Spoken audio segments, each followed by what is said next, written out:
It was just past midnight when I found myself driving along a stretch of Route 66. The road seemed endless, empty, swallowed by darkness. My GPS had lost signal hours ago, and all that remained were the occasional flickering streetlights, casting shadows that danced along the asphalt. I wasn't supposed to be out here, not at this hour, but after a long day of work and missing the last exit, I had no choice. That's when I saw it, a small motel sign, glowing faintly in the distance. Its neon lights buzzed, flickered, and for a moment, it felt almost welcoming. But there was something off about it, something I couldn't quite put my finger on. I pulled in, hoping for just a roam for a few hours, and that's when the night truly began. The parking lot was empty, except for a single old pickup truck parked near the entrance. The building looked worn, paint peeling, windows dirty, yet the neon sign flickered stubbornly. As I stepped inside, the air felt heavier, colder than it should have been at this time of year. The receptionist, an older man with pale skin and tired eyes, barely looked up when I approached. He gave me a key without much conversation, just a nod. I didn't think much of it then, but looking back, I should have.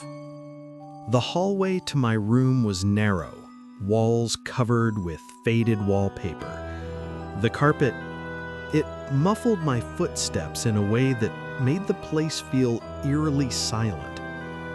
I noticed my key barely turned in the lock and the door creaked louder than it should have when I entered. My room seemed normal at first glance, a bed, a nightstand, a TV, but there was a lingering smell, like something old, decaying, barely noticeable but present. I tried to ignore it, telling myself I was just tired. I tried to settle in, telling myself it was just another long night on the road. I turned on the TV, hoping for some background noise, but the channels were static, all of them.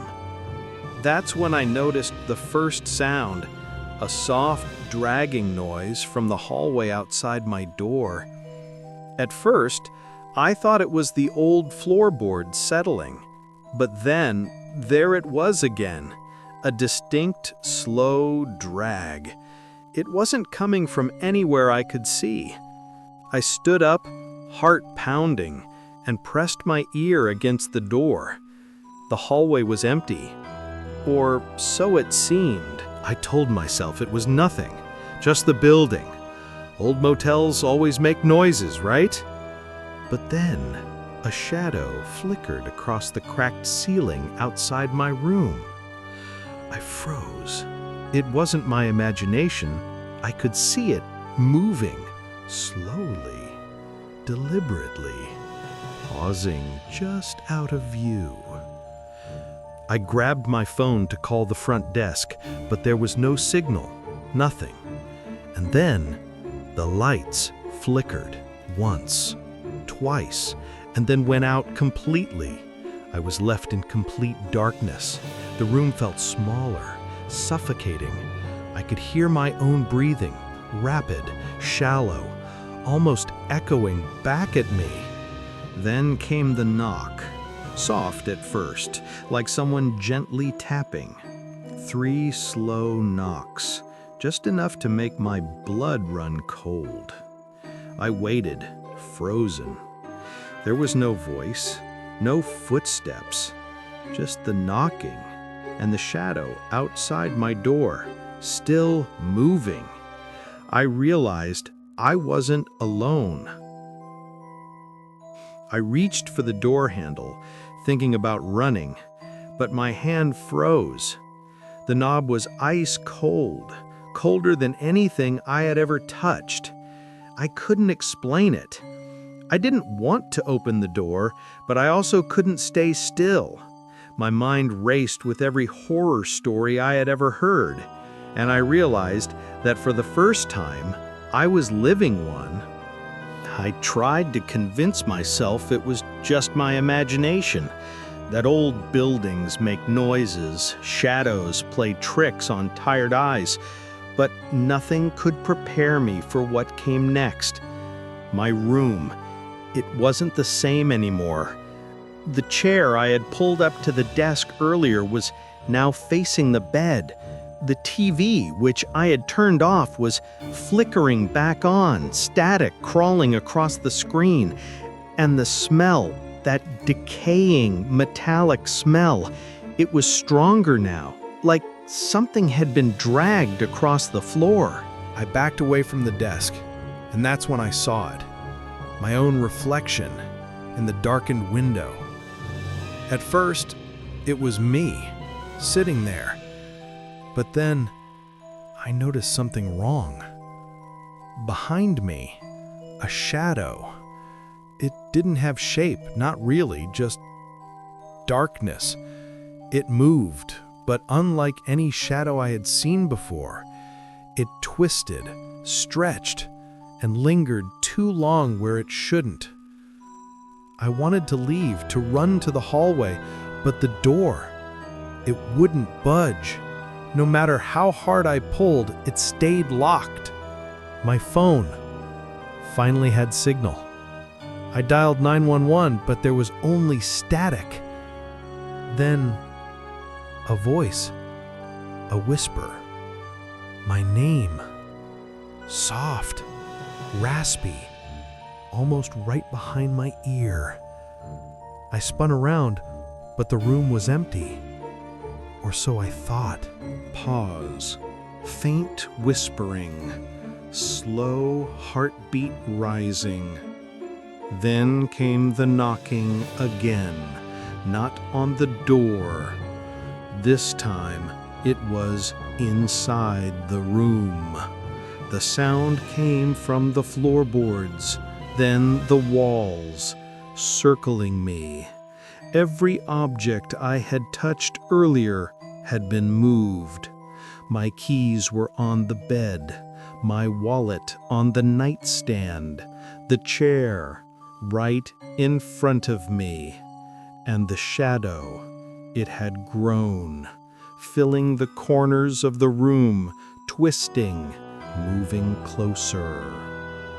Creepy, low humming sounds, subtle scratching sounds. I could hear it breathing now, slow, deliberate, echoing my own.